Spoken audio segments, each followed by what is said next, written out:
Doctor साहब, अब हम ये जानना चाहते हैं कि प्राकृतिक चिकित्सा जो इतनी पावरफुल चिकित्सा पद्धति है, उसके साधन क्या क्या हैं? अगर देखा जाए जी। तो प्राकृतिक चिकित्सा का मूल साधन है राम नाम तत्व। जी। और उसको साधन कैसे कह सकते हैं? जी। तो ऐसे तो साधन की ज्यादा कुछ आवश्यकता नहीं है, महल खड़े करने की या कुछ दवाखाने बनाने की कुछ नहीं है। वो साधन जो है इसमें बोलती है कि वो जो है वो देहालय इसमें मोस्ट इंपॉर्टेंट पार्ट है। जी। ये इसमें रुग्णालय की बात नहीं है। जी। इसमें जो आपका शरीर है उसको साधने की बात है। हम्म। इसमें साधन का कोई उपयोग नहीं है। साधन का क्या उपयोग है? ये तो साधन जो प्रकृति में मिल रहे हैं, प्रकृति का नेचर का मिट्टी पानी जो है, ये तो प्रकृति ने आपको ऐसे ही दिया है। बस इसमें साधन का ऐसे इसको मेडिटेट यानी मेडिटेशन यानी आप मेडिकेटेड यूज करके ही उसको अगर आप यूज करते हैं तो इसका ही अच्छे से उपयोग होता है। प्राकृतिक चिकित्सा में जैसे ये 5 एलिमेंट तो साधन है, प्रकृति का निरीक्षण भी उसका एक साधन बन सकता है। प्रकृति का जो है आपका आप प्रकृति का सानिध्य भी आपका साधन बन सकता है। तो उसको प्रकृति को गहराई से महसूस करना, साधन तो प्रकृति में है ही, तो बस उसको महसूस करना, उसकी वैल्यू, प्रकृति का वैल्यू हमें पता होना, ये सबसे इंपॉर्टेंट है। अब कुछ चीजें हमारे पास होती है लेकिन जब उसका हमें इंपॉर्टेंस ही नहीं रहता तो हम उसका अनकेयर करते हैं और उसका जो है हम फिर निग्लेक्ट करने की वजह से या उसका महत्व पता नहीं होने की वजह से। तो प्राकृतिक चिकित्सा कोई साधन को तो है, साधन की आवश्यकता है। तो साधन से ज्यादा प्रकृति ने वो साधन सारे मुफ्त में दिए हैं, लेकिन वो साधनों का महत्व पाने की चिकित्सा है, यानी वो महत्व को समझने की चिकित्सा है जो भी प्रकृति ने हमें दिया है। देखो, सांस फ्री में चल रही है, धूप का जी। कोई टैक्स देके आपके ऊपर नहीं आता कि वो नहीं मांगता कि मैं मुझे ही ले लूं। वो बीमार हो, रोगी हो, स्वस्थ हो, प्राणी हो, सारे यानी सबको मिल रहा है और समांतर है। तो जी। इसमें कोई भेद नहीं है प्रकृति में। तो वो सबको बराबर देती है, लेकिन होता क्या है, उसका समझने का, उसके वैल्यू को समझने का अभाव की वजह से हम उसका उपयोग अच्छे से नहीं कर पाते हैं या उसका वैल्यू नहीं कर पाते। तो साधन तो इंपॉर्टेंट है, इसके साधन यही पंच तत्व है, राम नाम चिकित्सा है। इसके महत्व के साधन तो यही है, और साधनों से ज्यादा उसके उपयोग को, उसके महत्व को जानना, ये प्राकृतिक चिकित्सा है। तो जैसे ही आप इसका महत्व जानेंगे, तो मैंने अभी बोला कि वही मिट्टी आपको आपके शरीर से विष सोखने का काम करेगी। वही सूर्य प्रकाश रक्त के सूर्य कणों, रक्त में आपके सूर्य कणों को बढ़ाएगा, तेज बढ़ाएगा, ओज देगा। वही हवा आपके शरीर को शुद्ध देगी, आपके प्राणवायु को शुद्ध बनाएगी, आपका प्राण को उल्लासदायक बनाएगी, प्राण का विस्तार होगा, चैतन्य स्फुटित होने लगेगा। तो वही सब चीजें वही है, लेकिन उसके समझने का भाव प्राकृतिक चिकित्सा है। और ये जब जैसे जैसे आपके शरीर में उसका काम करने शुरू होता है तो सहजता से ही आप प्राकृतिक होने लगते हैं, और कोई साधन की, कोई इसकी आवश्यकता नहीं रहती। साधना के लिए तो मंदिर की भी आवश्यकता नहीं है। वो प्राकृतिक जी। चिकित्सा ये मानती है कि देवालय से देहालय भी श्रेष्ठ है। यानी इसने तो जी। बोला है कि मंदिर में जाने का जरूरत नहीं है, आपके देहालय को ही इतना श्रेष्ठ है कि इसमें जीवंत जीव जीव है। वो जीव जब शिव का अनुभव करने लगेगा तो वही दैवत्व को अनुभूत होने लगेगा। तो यही बात प्राकृतिक चिकित्सा करती है। तो यही साधन है, लेकिन अनुभव की बात है। अनुभव वही है, वो चीजें सब हमारे बाजू में वही की वही है, लेकिन जब प्राकृतिक दृष्टिकोण हमें मिलता है तो वो चीज अलग ढंग से हम देख सकते हैं और उसका महत्व जान सकते हैं और जीवन में उसको उतार सकते हैं और अपने जीवन को शुद्ध बना के बुद्ध बना सकते हैं। तो यही जी। प्राकृतिक चिकित्सा है। जी। जी। जी। तो सुंदर ऐसे तो डॉक्टर साहब। मैं जो जिस प्राकृतिक चिकित्सा करता हूँ तो उसके लिए तो यही 5 एलिमेंट्री का अच्छे से उपयोग है पेशेंट के लिए, सब चीजों में यही इसके उपकरण कुछ लगते हैं, इक्विपमेंट्स हैं, ये सब चीजें हैं। लेकिन अगर सही माने प्रकृति को देखो, कोई निसर्ग में जो भी रहते हैं कोई साधन जमा नहीं करते। वो प्रकृति के ऊपर उनका सारा सबका भरोसा है, और वही भरोसे से वो चलते हैं। और हमारे अंदर जब वो निसर्ग के ऊपर, प्रकृति के ऊपर का विश्वास कम होने लगता है, वो विश्वास जब टूटने लगता है, तो हमारी सांसें छोटी होने लगती है और हम बीमार होने लगते हैं। और वही विश्वास बढ़ने लगता है, श्वास और प्रश्वास, इसके अंदर जो विश्वास है, और जी वो विश्वास दृढ़ता बनाने का, विश्वास को बढ़ाने की ये प्राकृतिक चिकित्सा है। जैसे ही आपकी श्रद्धा बढ़ेगी, विश्वास बढ़ेगा, आपका जो है स्वास्थ्य अपने आप से चालू होगा। बीमारी यानी क्या है? बीमारी है विश्वास का कम होना। जी जैसे जैसे विश्वास कम होगा, आपकी बीमारी बढ़ेगी, और जैसे जैसे विश्वास बढ़ेगा, जीवन के बारे में जीने की चाह बढ़ेगी। वो आपका अंदर से जो है जीवन के देखने का दृष्टिकोण बदलेगा। अपने आप से आप स्वस्थ रहेंगे। कुछ करने का, कुछ देने का भाव जब बनेगा, तो कभी ग्लानि नहीं आएगी, कभी आप नर्वस नहीं होंगे, कभी आत्महत्या करने की सोचेंगे नहीं। क्योंकि प्रकृति का देखना, प्रकृति का जानना, ये उसको समझना, वो और जो समझेगा वो कभी जो है खुद से शरीर की तरफ निगलेक्ट नहीं करेगा, कभी बीमार नहीं होगा, कभी अस्वस्थ नहीं होगा, कभी कोई चीज में उसको बाहर से लेने की जरूरत नहीं की। वो तो अपने आप से संतुष्ट रहेगा और प्राकृतिक भाव में जिएगा। डॉक्टर साहब कहते हैं कि प्राकृतिक चिकित्सालय में मन, शरीर और आत्मा, मतलब शरीर, मन और आत्मा तीनों पर समान असर डालती है। तो ये क्या है, जरा इसको समझाइए हमारे दर्शकों। देखो, प्राकृतिक चिकित्सालय में जो भी रुग्ण आता है, तो हम्म। अलग अलग समस्याएं लेके आता है। जी जब आता है तो कुछ बहुत सारी उसको दिक्कतें रहती है, सब ये रहती है, रिपोर्ट्स हर जगह से ठुकराया हुआ रहता है। हर जगह से हमारे पास प्राकृतिक चिकित्सा में कौन लोग ज्यादातर आते हैं? जो सारी चिकित्सा करके जब वो लास्ट में थक हारा हुआ रहता है, तो यहाँ पे आता है। जी तो जब आएगा, तो वो तो पहले तो धन से भी हानि होने वाली रहती है। धन से भी जी उसने जी सारी जगह से जी लूट पाट के उसको पूरा भिखारी बना देते हैं, तब जाके इधर छोड़ देते हैं प्राकृतिक चिकित्सा। क्योंकि जी जब तक पैसा रहता है या कोई चीज रहती है, तो वो चिकित्सा चलती रहती है, मॉडर्न चिकित्सा बंद नहीं होती। और जब छूट जाता है, अब कुछ भी नहीं होता, तो वो बोलते हैं अभी जाओ आप, अब भगवान भरोसे छोड़ देते। तो ऐसे ही पेशेंट फिर हमारे पास आते हैं, दुख दर्द पीड़ा से भरे, और व्याकुलता रहती है, और जी ये सब चीजों में दर्द रहता है। तो ये सब थके हारे लोग जो है, निराश लोग जो प्राकृतिक चिकित्सा की शरण में आते हैं, तो प्रकृति उनको स्वस्थ दे सकती। कैसे दे सकती है? तो प्रकृति बोलती है कि हर चीज में हम मुझसे जुड़ो, रिटर्न टू नेचर। जैसे ही हम हर चीज में प्रकृति से जुड़ना शुरू होते हैं, प्राकृतिक चिकित्सालय में उसकी चिकित्सा होने लगती है, शरीर शुद्ध होने लगता है। धीरे धीरे उसको जो है उसमें संयम लाने की कोशिश की जाती है। उसमें जो नियम का अनुसरण करने की बात होती है। तो जैसे ही उसका वो सब चीजें पालन करवाने की बात होती है, तो धीरे धीरे उसमें स्वास्थ्य में सुधार होने शुरू होता है। नियमित दिनचर्या, व्यवस्थित आहार, व्यवस्थित व्यवहार, इसके बारे में, जीवन को उजागर करने के बारे में नियम उसको सिखाए जाते हैं। तो कोई भी हताश बीमार व्यक्ति जब पहली बार हमारे यहाँ पे आता है, तो उसको हम बोलते हैं कि भाई इतने सारी चीजों में आप ठीक ठीक की दर दर की ठोकरें खा के आप हमारे यहाँ पे आए हैं। तो पहली बार में आप ये मत पूछो कि बीमार मैं कब ठीक हूँ।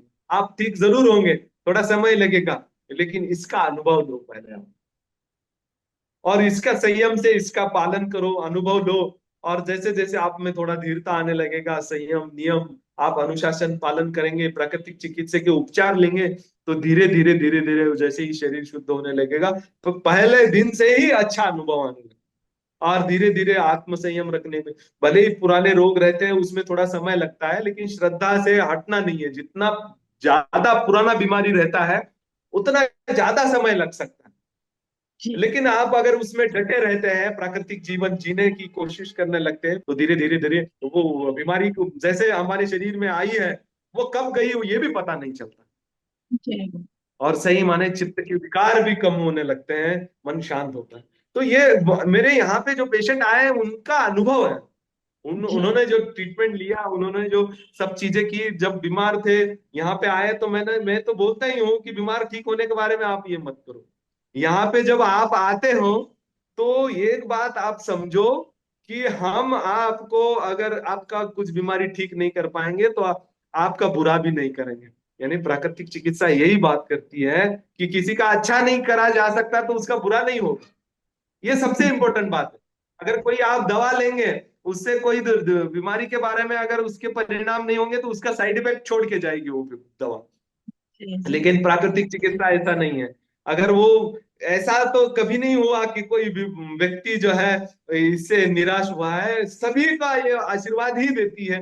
ये सभी को जो है वो अपने छाव में ही लेती है, उसकी शरण में जाना चाहिए। कोई तो जो जो चीज है पूरी तरह से समर्पित भाव से जब वो ये चीज को अनुकरण करने लगेगा, अनुसरण करने लगेगा, निश्चित ही थोड़ा समय में उसका बीमारी निकल जाएगा, कोई भी घातक से घातक या पुरानी से पुरानी बीमारी हो। ठीक समझने है। की बात है, हम उसको समझाते रहते हैं। और सच्चा चिकित्सक यह है कि उसको दवाओं पे डिपेंड नहीं रखें। जी हमारा काम ही यही है कि उसको दवाओं पे डिपेंड नहीं करते, उसको अवेयर करवाते हैं, उसको उसकी पहचान करवाते हैं, उसको शिक्षक की बात ही सिखाते हैं। कोई हम बोलते हैं कि ठीक है आपको अगर यहाँ पे भी नहीं आना हो रहा है तो भी आप अच्छे से अनुशासन से आप प्राकृतिक चिकित्सा की कुछ बातें सीख के घर पे भी कर सकते हो। आपका आहार व्यवस्थित रह सकता है, आपकी दिनचर्या व्यवस्थित करके आप घर के स्वास्थ्य स्वावलंबन की बात है प्राकृतिक चिकित्सा में, स्वास्थ्य स्वावलंबन की बात। और स्वावलंबन कब आ सकता है? जब तक हम अवलंबन नहीं करेंगे स्वास्थ्य का, अच्छी बातों का अध्ययन नहीं करेंगे, अच्छी बातों का अनुकरण नहीं करेंगे, तो अनुसरण नहीं करेंगे तो तब तक स्वास्थ्य अवलंबन नहीं होगा, तब तक स्वास्थ्य स्वावलंबन नहीं होगा। ये किसी पे डिपेंड रखने की बात नहीं है। यही सही माने सच्चा चिकित्सक यही है जो कोई दवा पे न डिपेंड रख के उसको उसके जीवन का तथ्य बता दे, जीवन को कैसे जीना ये बताते हैं। प्राकृतिक चिकित्सा यही बात करती है, प्राकृतिक चिकित्सक यही बात करता है। वो उससे मरीज से पैसे ऐंठने का काम नहीं करता। वो तो बस जी उसको बोलता है कि बस कोई चीज में कुछ व्यवस्था है, उसके बारे में कुछ ये करना है तो उसके बारे में थोड़ा व्यवहार होता है, ऐसा नहीं है। लेकिन प्राकृतिक चिकित्सक कभी भी उसका समाधान करे बिना ऐसा नहीं करता। जी तो इधर संयम की बात है, नियम की बात है, संतोष की बात है, शांति की बात और अनुशासन की बात।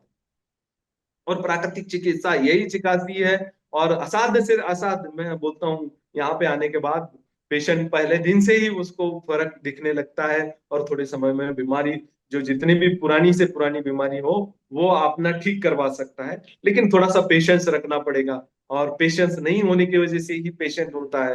तो प्राकृतिक चिकित्सा उसको धीरवान बनाती है, बलवान बनाती है। कुछ चीजें रहती है, मैं बोला कि जिसका भाग्य उदय होता है उसी को ही प्राकृतिक चिकित्सा का प्रसाद मिलता है। जी जी तो यही बात है। तो हमारे पास आने वाला रुग्ण ही, उसका आने का विचार ही उसका भाग्योदय होने का विषय है। तो बस उसका आप अनुसरण करना शुरू करो, ये तो पवित्र है ही। बस उसका अनुसरण शुरू करो, वो आपको आपकी मंजिल तक पहुंचाएंगी। आपकी बीमारी से, आपकी कुंठा से, आपके हर समस्या का वो आपको समाधान देगी। आपकी सारे चित्त की वृत्तियों को वो शुद्ध करके आपके शरीर को, मन को, आत्मा को ये करके आपको आपके जीवन का मार्ग सुखकर करेगी। और आपका जो है, आपका जीवन जो है प्रसन्नतामय, जो रोग से, बीमारी से जो पीड़ित है उससे वो आपको छुटकारा देके मुक्ति का भाव आप में प्रदान करे, जी मुक्ति का जी रास्ता खोल दे। जी डॉक्टर साहब। डॉक्टर साहब, ये जो आपकी पत्रिका है स्वास्थ्य किरण, हम्म। उसको हमारे दर्शकों की क्वेरी थी कि वो कैसे उपलब्ध हो सकता है और क्या हिंदी में भी है? हाँ, तो अभी तो वो मराठी में मासिक पत्रिका निकलती है। मैंने जी जब प्राकृतिक चिकित्सा की पढ़ाई की जी तो पढ़ाई तो मैंने उत्तर भारत में की। और आप जी जहाँ से पढ़ाई किया, हमने भी उधर से ही पढ़ाई की। और देखा कि हिंदी और इंग्लिश में बहुत सारा साहित्य इसमें जी प्राकृतिक चिकित्सा के में उपलब्ध था। लेकिन हमारे जो लोकल लैंग्वेज मराठी है, महाराष्ट्र की, उसमें तो इतना साहित्य, और ये गांव खेड़े के लोग थे, लोकल का प्रयास था। और मेरा प्रयास ये था कि ऐसा कोई विश्व से मेरे पास लोग आए, ये विचार नहीं था। पहले जी मेरे जी गांव में मैं मेरे बीमार लोगों का सेवा करूं, मेरे यहाँ का सेवा करूं, इस भाव से मैंने लोकल लैंग्वेज में, मराठी में उसका उपयोग किया था। क्योंकि हमारे यहाँ पे एक बहुत अच्छे संत होके गए, वो बोले कि आपके ज्ञान का उपयोग आपके गांव का अधिकार है, आपने वहां का पानी पिया है, आपने वहां का संसाधन यूज किया है और वहां पे जी पले बड़े हो, तो आपका अब वहां का आप पे उपकार है। तो वो उपकार से ये करने के लिए आपको वहां का तृण ये करने के लिए पहले आपके ज्ञान का उपयोग आपके गांव में होना चाहिए। तो जी। वो तो तेरा उनका एक वाक्य बहुत मेरे गहराई से वो मेरे अंदर बैठ गया। वो बोले, तेरा गांव है उपासी, अन्न छत्र लाविशी काशी। यानी तेरा गांव भूखा पेट है और तू अन्न छत्र ला जाके काशी में लगा रहा है, तो उसका उपयोग नहीं है। तू तू हाँ। जो कुछ भी सीख रहा है, कुछ भी कर रहा है, अगर बाहर जाके उसको दे रहा है और तो उसका ये नहीं है, लेकिन पहला अधिकार तेरे गांव का है। वहां पे तूने वो तो सब चीजों का वो तेरी ज्ञान का उपयोग देना चाहिए। तो इस छोटे से उद्देश्य से हमने ये मराठी में अभी प्रयास है हमारा कि आगे चल के ये स्वास्थ्य किरण जो पत्रिका है, हम मराठी द्विभाषिक करें या मराठी अंग्रेजी है इन भाषाओं में प्रसारित करें। तो ये इसकी पत्रिका की है। और स्वास्थ्य किरण का नाम में भी बहुत उसका ये है कि जी। देखो कि जब ये पत्रिका निकालने का बात आई, तब हमने बहुत विचार किया कि स्वास्थ्य, देखो स्वास्थ्य क्या है, स्वास्थ्य यानी जो स्वयं के अंदर, जैसे आप बोलते हैं कि स्वयं के अंदर स्थित होना ही स्वास्थ्य है, तो मूलतः हम्म। स्वभाव ही उसका वैसा है कि स्वयं के अंदर स्थित होना है। तो जैसे स्वास्थ्य किरण क्या है, तो स्वयं के अंदर जो स्थित चेतना है, वो चेतना का जो किरण है वो स्वास्थ्य किरण। हमारी जो पत्रिका में ऐसे ही विषय हम देते हैं कि खुद को जानना है, प्राकृतिक जीवन के बारे में, बीमारियों को कैसा ठीक करते हैं, मन और आत्मा को कैसा आप जान सकते हैं, आध्यात्मिक प्रगति कैसे कर सकते हैं, और इसमें साधना के लिए क्या क्या जरूरी है, योग, प्राकृतिक चिकित्सा, इसके अनोखे उपाय अलग अलग, इसके बारे में हमारे यहाँ पे ठीक हुए वाले लोगों के अभिप्राय वहां उसमें रहते हैं। तो ये ज्यादा से ज्यादा मैं जल्दी से जल्दी पर हम प्रयास करेंगे कि इसका जो है आवृत्ति हम हिंदी और अंग्रेजी में इसका आवृत्ति निकालें, तो लोगों को ज्यादा से ज्यादा फायदा हो। और ऐसा भी तो देखो, प्रिंट मीडिया तो बहुत अच्छा माध्यम है वो, हमारा सोशल मीडिया से तो प्रिंट मीडिया बहुत अच्छा रहा है, उसमें रिकॉर्ड रहता है, हर चीजें हम जी अच्छे से पढ़ सकते हैं, इसका कोई अपाय नहीं है, आराम से पढ़ सकते हैं। तो ये माध्यम ज्यादा से ज्यादा अभी ये आज के ऑनलाइन जमाने में उसको बचा के रखना बहुत कठिन है।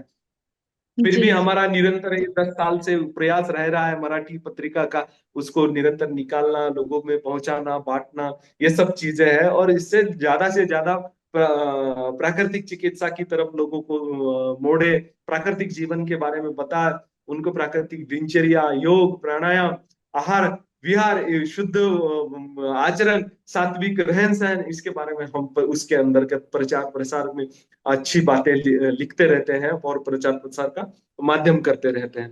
तो ये निरंतरता से ये ऐसे ही स्वास्थ्य किरण आगे बढ़ रहा है। आप लोगों के सबके सहयोग से आगे भी हम उसको निरंतर बनाए रखेंगे और ज्यादा से ज्यादा लोगों तक जाएंगे। और उसमें फिर वो उसको हिंदी अंग्रेजी इस भाषा में उसका जल्दी से जल्द हम प्रयास कर रहे हैं कि उसका अनुवाद करें। जी। जी। डॉक्टर साहब, आप बहुत ही सुंदर कार्य कर रहे हैं, उसके लिए खूब खूब शुभकामना। और आप अपने इतना व्यस्ततम दिनचर्या से समय निकाल के जो आपने हमारे दर्शकों के लिए इतनी सुंदर जानकारी साझा की, प्राकृतिक चिकित्सा दिवस को इतने अच्छे से समझाया, उसके लिए बहुत बहुत धन्यवाद डॉक्टर साहब। आपको भी बहुत बहुत धन्यवाद। और आने वाला 18 नवंबर जो है, आपके आपको भी बहुत बहुत शुभकामना प्राकृतिक चिकित्सा दिवस की, और आपके दर्शकों को भी बहुत बहुत शुभकामना। प्राकृतिक चिकित्सा दिवस तो ये तो निमित्त है, दिवस यानी हमारा जीवन जीना है, और हर दिन जो है प्राकृतिक चिकित्सा का दिवस है। और अगर हम उसको समझ के अनुभव करके जीते हैं, ये हमें हमारे उद्देश्य से, हमारे स्वास्थ्य से, हमें सब सब चीजों से जोड़े रखेगा। और हमारी आत्मिक उन्नति के लिए ये जो प्राकृतिक जीवन है बहुत मदद करेगा। प्रकृति के सिवा हम कहाँ नहीं जा सकते, प्रकृति के सिवा, प्राकृतिक जीवन के सिवा हमारा कोई लक्ष्य नहीं है। प्रकृति को छोड़ के हम कहाँ कोई प्रगति नहीं कर सकते। इसीलिए सबको ये प्राकृतिक चिकित्सा दिवस की हार्दिक हार्दिक शुभकामनाएं। और सब जो दर्शक है, आपके दर्शक है जो सुन रहे हैं, वो उनको भी मैं ये कह सकता हूँ कि प्रकृति के पास आओ, यहाँ पे सब चीजों का सोल्यूशन। कोई बीमारी के बारे में, कोई इसके बारे में आपको सोचने की जरूरत नहीं है। रिटर्न टू नेचर, प्राकृतिक दिनचर्या, प्राकृतिक उपचार, प्राकृतिक आहार, प्राकृतिक विहार, इसके ऊपर आप ध्यान देना शुरू करें। प्राकृतिक चिकित्सा का सहारा लीजिए। यहाँ पे कोई निराश हताश नहीं होगा। सबको वो बोलते हैं, बेसहारों का सहारा है प्राकृतिक चिकित्सा, और सहारों को संवारने का प्राकृतिक चिकित्सा माध्यम है। तो अगर आप खुद को संवारना चाहते हैं तो जरूर प्राकृतिक चिकित्सा का अनुभव ले और प्राकृतिक चिकित्सा को अपने जीवन में उतारे, जीवन का अंग बनाए। यही शुभकामनाओं के साथ आपका भी बहुत बहुत धन्यवाद। आप ये यही प्रयास में आपका जो जो पंचतत्व नेचुरोपैथी चैनल ये प्रयास करते रहता है, इसको भी बहुत बहुत शुभकामनाएं। और ये ऐसे ही अच्छी जानकारी लेके आए और दर्शकों को इसके बारे में अच्छी जानकारी, योग, अध्यात्म, प्राकृतिक चिकित्सा के बारे में हम लोगों को बताते रहे और अवेयर करते रहे, और समाज में इसका अच्छा परिणाम होगा। अच्छी बात समझाने के लिए, प्रसार करने के लिए बहुत कठिनाई है, क्योंकि ये चीजें जो है ये ऐसे समझ में नहीं आती, समय आने लगता है। और जिसका समय आता है जरूर ये सब चीजें उसको अच्छे से समझने लगती है, अच्छे से वो अपने जीवन में उतार कर उससे आगे बढ़ जाता है, अपना विकास, अपनी प्रगति करवाता है। तो यही सच्ची प्रकृति है, हमारा मूल स्वभाव है कि हम प्रकृति को छोड़ के कोई भी विकास नहीं कर सकते। कोई भी हमारी प्रगति जो है अगर प्रकृति को छोड़ के है तो वो अंधकार की तरफ लेके जाने वाली है। अगर प्रकृति के साथ हम अगर हमारा विकास साधते हैं, उसके साथ हमारा अगर तालमेल अच्छा रहता है, तो हमारा विकास, हमारी प्रगति, हमारी आत्म उन्नति हमें जो है सुकून दे सकती है, शांति दे सकती है। और यही रास्ता जो है शांति का रास्ता है, यही रास्ता है राम का रास्ता है, यही रास्ता है राम राज्य का रास्ता है, यही रास्ता है शुद्धि का रास्ता है, यही रास्ता है बुद्ध का रास्ता है। यही इसी बात के साथ सबको सबको प्रणाम, और सबका करो मंगल भगवान, यही कामनाओं के साथ बहुत बहुत